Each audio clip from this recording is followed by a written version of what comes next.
oyentes de Radio Sefarad y bienvenidos a De Cero a Aleph, Matemáticas y Judaísmo, aquí en Radio Sefarad con Amelia Muñoz García. ¿Qué tal, Amelia? Buenas tardes. Bueno, este espacio, esta edición de hoy, está dedicada al matemático ruso e israelí Anatoly Asirovich Goldberg. Háblanos de él, cuéntanos qué tuvo en su vida que destacar precisamente en el campo matemático. Pues destacar, sin lugar a dudas, en funciones meromorfas, ya que durante toda su carrera se nota que dedica una gran cantidad de tiempo y esfuerzo a darle consistencia y cuerpo a la teoría de este tipo de funciones. Amplía posteriormente también incluyendo funciones completas. Todo esto forma parte de análisis complejo. No se va a limitar únicamente a eso, pero sus mayores contribuciones van a estar aquí. Anatoly Asirovich Goldberg vive entre 1930 y 2008 y fue el hijo único de un matrimonio de intelectuales judíos que nace en Kiev, en Ucrania. Su padre era médico y tenía intención de que su hijo siguiera sus pasos. Pero por fortuna para el análisis complejo no va a ser así. Cuando Anatoly tiene 3 años, la familia se muda a Zaporilla, una ciudad que en aquel momento formaba parte de Ucrania y que estaba, consideraban los padres, llena de posibilidades.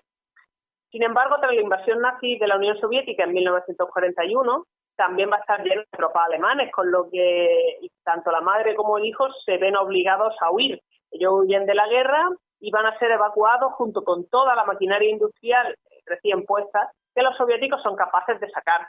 No me consta que el padre de Anatoly fuera obligado a tomar parte en los trabajos forzados a los que muchísimos ciudadanos se vieron obligados a unirse, pero sí que se libró de morir en la inundación provocada por la voladura de la presa que había junto a la ciudad en el río Dnieper, un poquito más arriba de la ciudad, y que vuelan los nazis con objeto pues de inundar la ciudad y que sea más fácil conquistarla.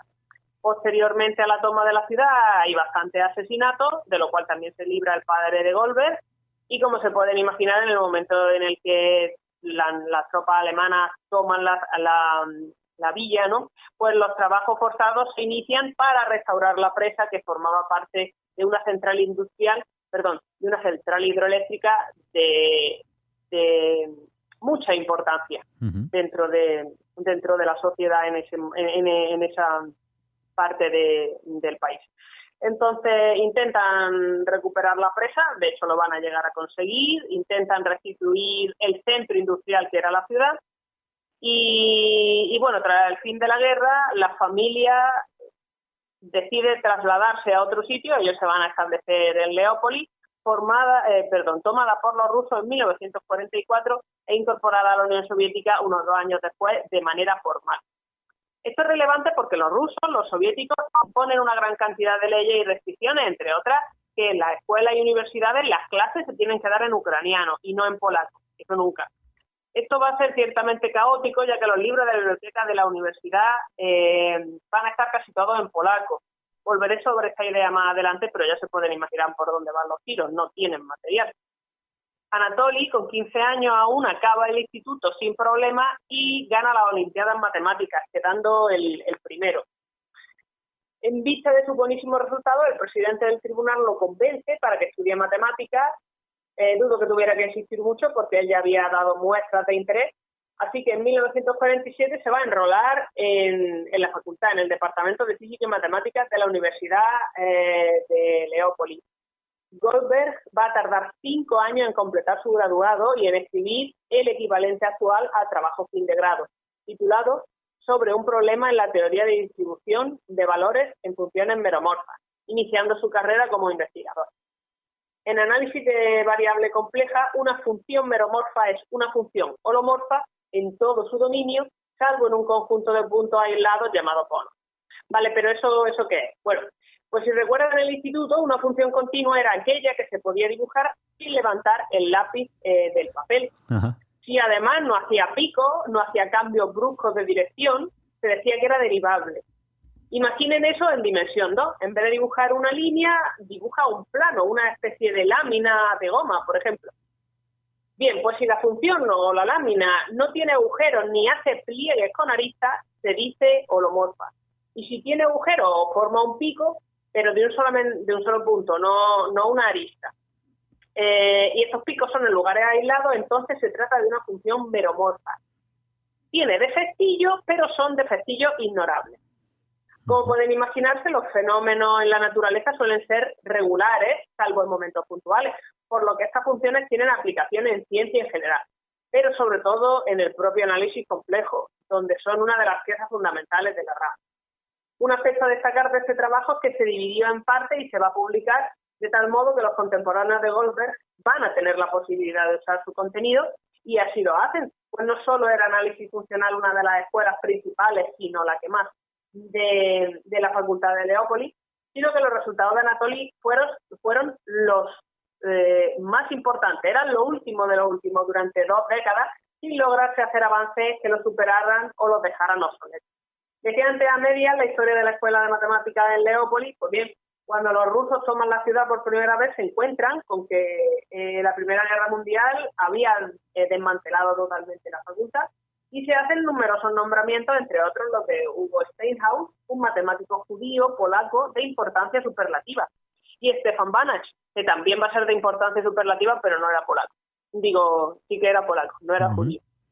Bueno, esto sumado a la lengua oficial de que la universidad era polaco desde finales del siglo XIX, hace comprensible que los textos estuvieran, pues, en polaco.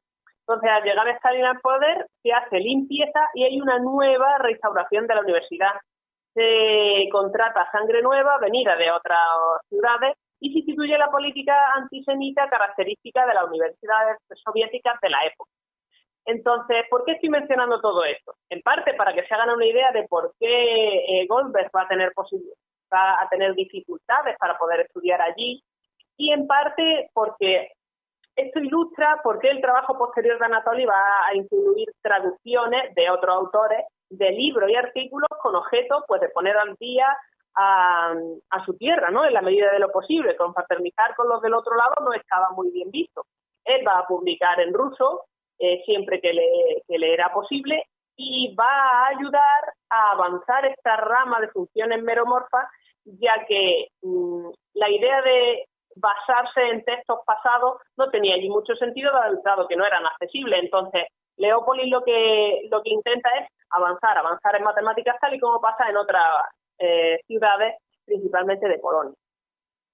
Entonces, bueno, no todos los matemáticos nuevos que van a traer los soviéticos van a ser malos o muy afines al partido y por tanto menos matemáticos y más políticos, cosa que sucedía de vez en cuando. Los nuevos mantienen el impulso de Leópolis en funcional y en variable compleja, y se toman un marcado interés en Goldberg, el cual admitió en un momento determinado libremente en una entrevista que había sido una persona peligrosa, en el sentido de que lo expulsan un par de veces de la Liga de Jóvenes Comunistas y de la universidad, aunque consigue que lo readmitan en ambos casos.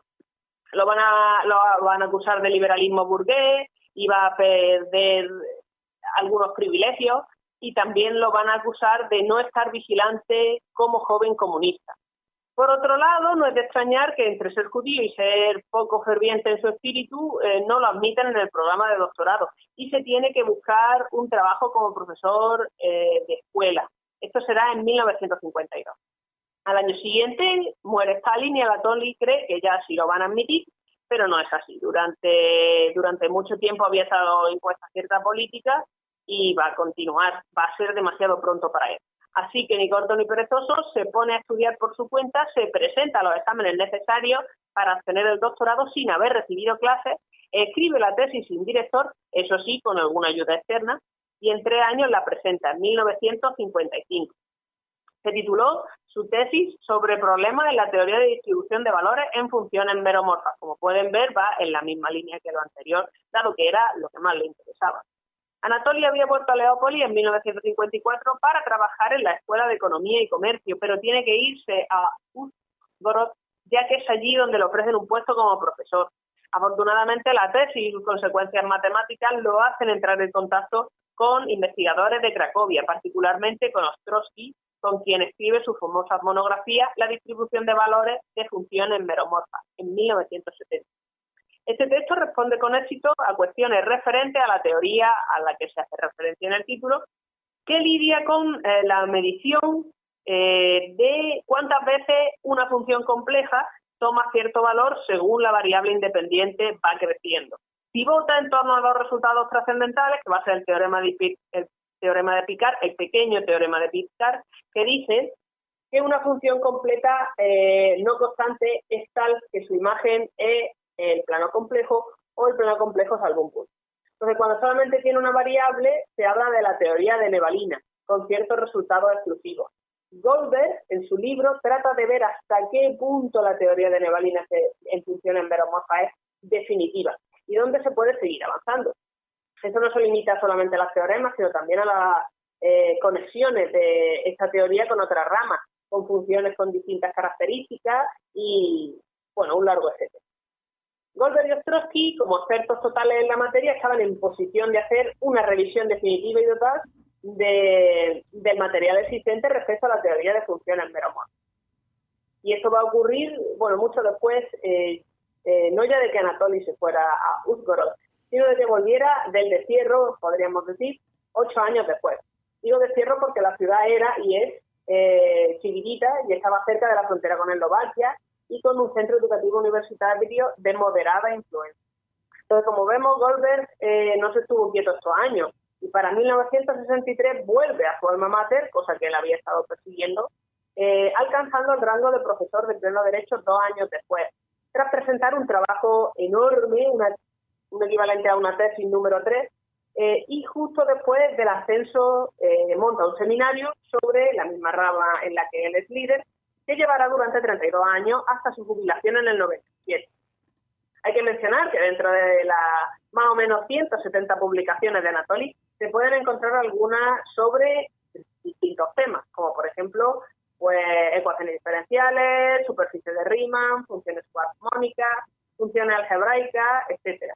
A esto se suma su trabajo como editor en diversas revistas, en muchas revistas, donde cabe destacar la Estudio Matemática, de la que formaba parte de la Junta Directiva. En 1997, como comentaba antes, se retira como emérito y emigra a Israel para estar con su familia, pero también para ocupar un puesto como profesor en la Universidad de Bar-Ilan, en Israel. En torno a 2000 tuvo un problema de salud grave, va a tener un derrame cerebral que le paraliza el lado izquierdo de su cuerpo. Pero bueno, esto no le va a impedir seguir investigando y publicando hasta su muerte en 2008. Entre otros reconocimientos podemos mencionar el Premio Estatal Ucraniano recibido en 1992. Muy bien, pues esta ha sido la vida que nos ha resumido Amelia Muñoz García aquí de Anatoly Asirovich Goldberg, este matemático que ha ocupado hoy el programa de Cero a Aleph en esta casa aquí en Radio Sefarad, donde les esperamos y donde te esperamos, por supuesto, a ti, Amelia, para que nos hables de otros muchos matemáticos y matemáticas de origen o ascendencia judía. Por supuesto, muchas gracias.